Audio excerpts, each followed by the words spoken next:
Today we are taking a break.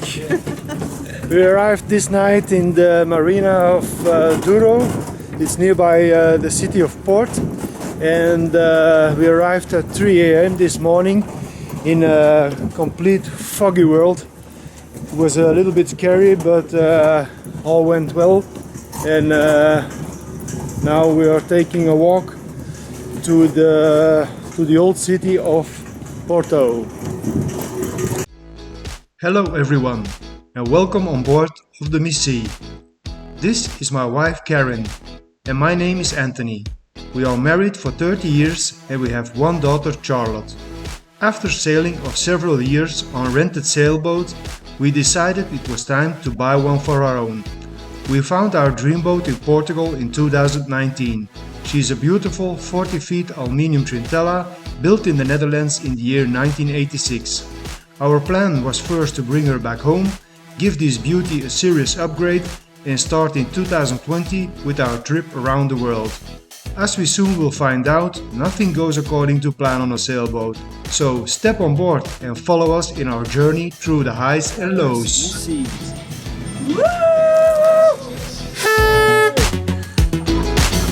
Cheers! So this is the entrance of the old town, the famous Iron Bridge. So they told us on the reception. Picture time!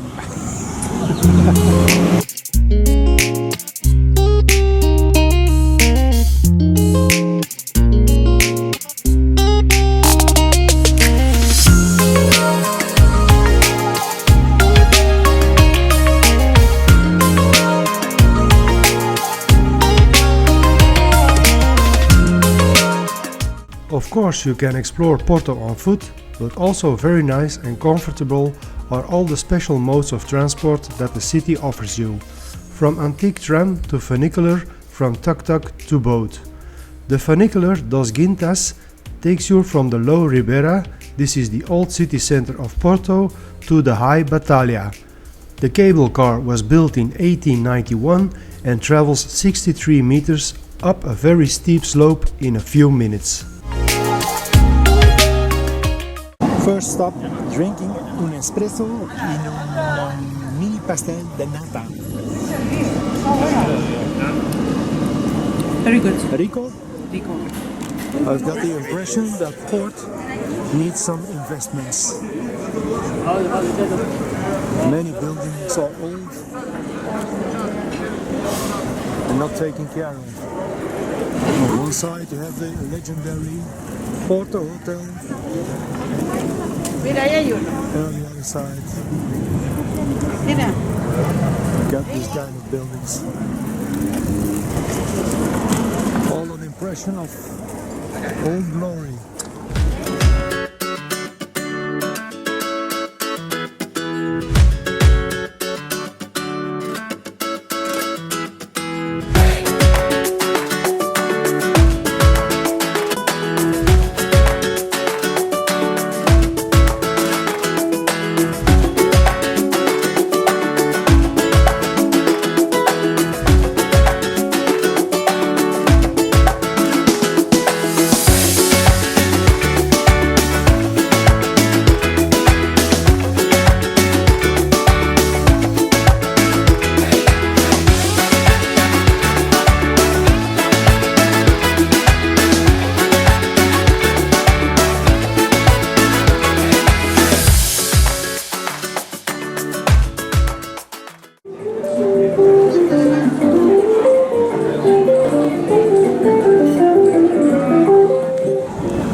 Side of the river, we have all these old port houses, winemakeries, Callan, Kopke,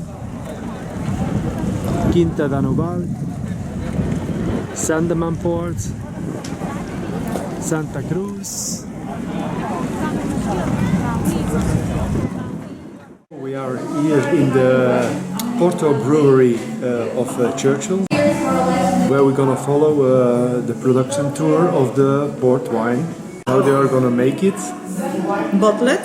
After the tour, we have a small tasting of the different kind of ports, so I look forward to it. Me too. Our founder and main winemaker, the gentleman you see in the photograph, John Graham, he belongs to the original family that started Graham's really long ago as well. And he always worked in this kind of industry. So his goal was to continue his passion, but making a different kind of port wine, as we were talking a few minutes ago. Not going again with a very sweet kind, but something lighter, less quantities of sugar, something easier to drink. Okay, so and the name Churchill, nothing to do with a Winston. It's just his wife's last name. She is Caroline Churchill. So that's the only reason why we are Churchills. Okay. And now here, what you see is the Douro region. Here we produce the port wine. It's a bit like having a champagne from Champagne, correct? If it isn't made in Champagne region in France, you can't call it champagne. So Vinho do Porto is only produced in the Douro Valley. And here, obviously you identify this. This is the harvest. We start generally in September. We pick the grapes. We kind of do a sort of a triage in the meantime, and we'll have all the grapes in that place. Portuguese, we call it lagar. Lagar is the granite tank that you see in the image. You actually see several ones. There is a place to put all the grapes and to smash them. So, just like making wine, the fermentation will start, and the big difference is, if you are making just normal wine, you need the fermentation to go until the end. And you will have alcohol, correct? So what happens is that we stop the fermentation. We are basically adding, let's call it brandy. But it is not the brandy that we will commonly see or buy. No color, no smell, no flavor, nothing but a high percentage of alcohol, 77%. If we were making wine, we wouldn't do nothing. If we are making port, we need to interrupt the natural process of fermenting, okay? Okay. And what's the big difference between the white, the tawny and the ruby? The white only blend of white grapes, and in the case of ours, age in the small barrels and giving it that color that you just saw, and an average of 10 years that we age it there. Tawny and ruby, we will check on the differences, but they really are actually the same thing in the beginning, but due to where they age and for how long they age, they are going to turn out as completely different things. Ruby and tawny, at first, they are exactly the same thing. They have exactly the same color of red wine, that's all. But afterwards, as we split them, they are going to change in time. This is a really slow process, actually. But let's just imagine that the ruby, as the word says, is something that will keep that dark red color.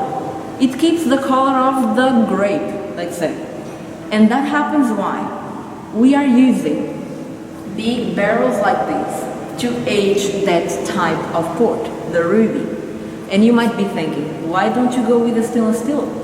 If you want that color, if you want the young character, if you want it to be fruity and fresh, the stainless steel could do that work. I mean, it wouldn't allow anything to change it. And that's true. But when you want that, plus some complexity more, some more structure, you forcefully need to use the wood. Oak, in this specific case, that's what we use.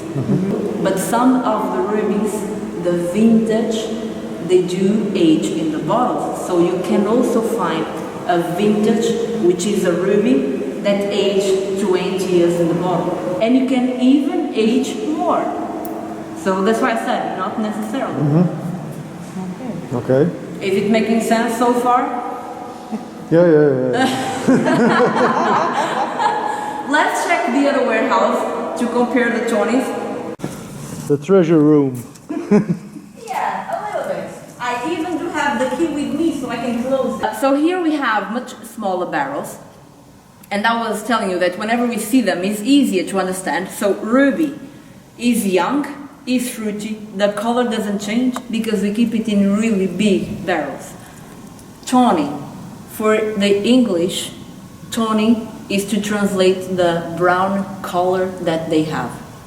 So even if it helps, even the color of the barrel is almost identifying the style. Tawny is always a red one, no matter what, but is going to spend much more time here rather than there. And the oxygen this time is making its influence. As you have only around 500, 600 liters of capacity, you do have more wine in contact with the surface area of the oak. So the oxygen that is going in through it is touching more easily, if you want, the wine in its total. So it's taking out the color, the original color, that was ruby. The port wines can actually be very good, not being that sweet. Being something lighter, something sometimes a bit dangerous, to be honest, because they are so easy drinking that you just keep going. But they do have the alcohol, so you might feel the alcohol afterwards. Yeah. So, after our port tasting, we are heading back to the marina.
Today we are the Thursday, the 26th of August, and this is our last day in Portugal.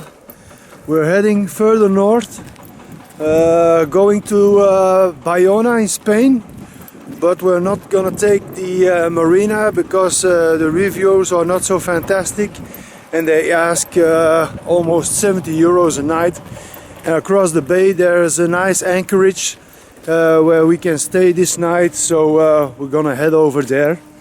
Now we're just gonna pick up some fresh vegetables at the fresh market here in town, and then we are on our way.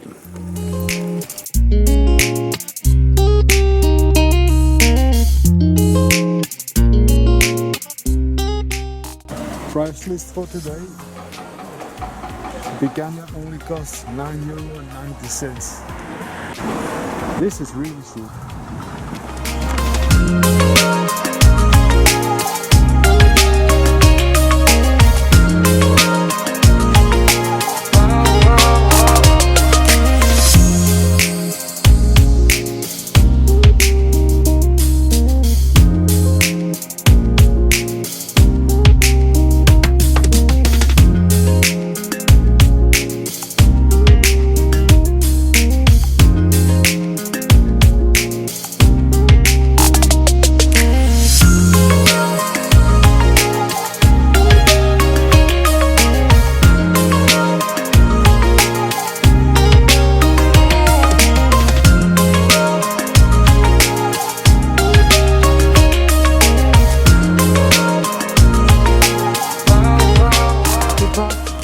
Bread and something of dessert. And cookies! Okay.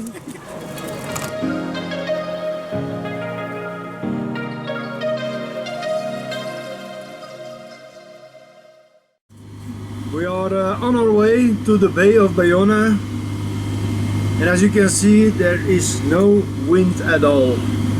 Flat seas, so we're motoring for about 8 hours now. And what do we do to kill the time? All the small jobs are done, so we do a game of Rummy Cup. and eat some Doritos with salsa sauce. Things could get worse.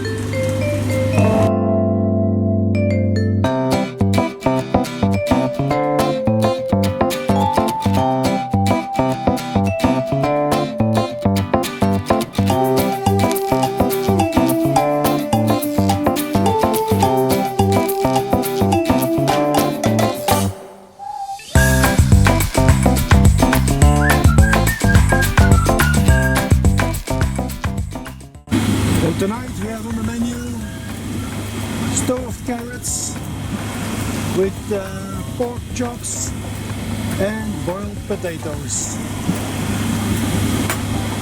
Belgian food tonight.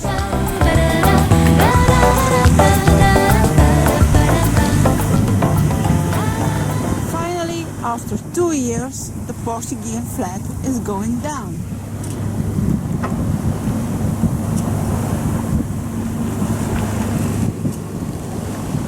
Now we are in Spanish water. We are hosting the Spanish flag.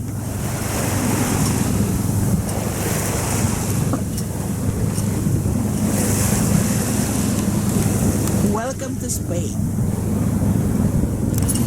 Good morning, just woke up in the Bay of Bayona where we lied all night on anchor. Was a little bit rolly, but was okay. Today they don't predict much wind, only 3 to 5 knots coming from the west, so it will be motoring all day until Murcia.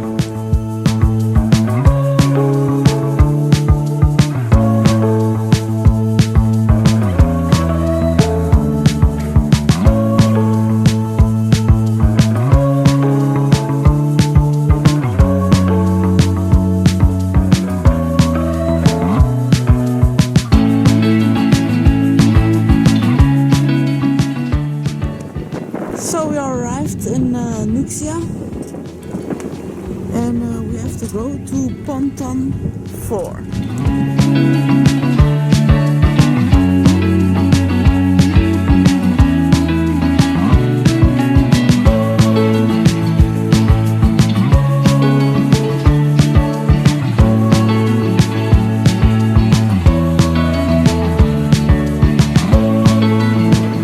Ponton 4, it's here. It's the first, yes.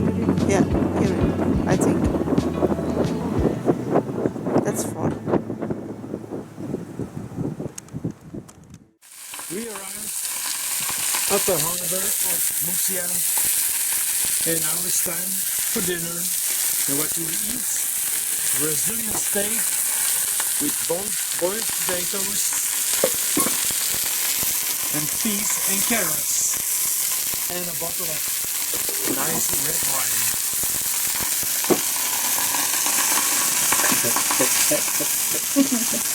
It's looking good and it's gonna be tasty. Good morning. We just left the marina of Murcia, where we spent one day to recover and get some sleep before we head up for the Gulf of Biscay. Now first we are going to Puerto de la Camarinas to take some fuel, so we are back with a full tank before we hit the Gulf. The marina of Murcia was a pleasant stay. There wasn't much to see in the village, but the staff of the marina was very friendly and helpful. The only negative point was that you cannot fuel up over there. There is a gas station, but that's for cars, and if you want fuel for your boat, you have to go on the pontoon with jerry cans. But if you need a few hundred liters, that's 10 times up and down to the gas station, so that's why we decided to go to the marina of Camarinas, because there's a gas station on a pontoon over there. Puerto de Camarinas.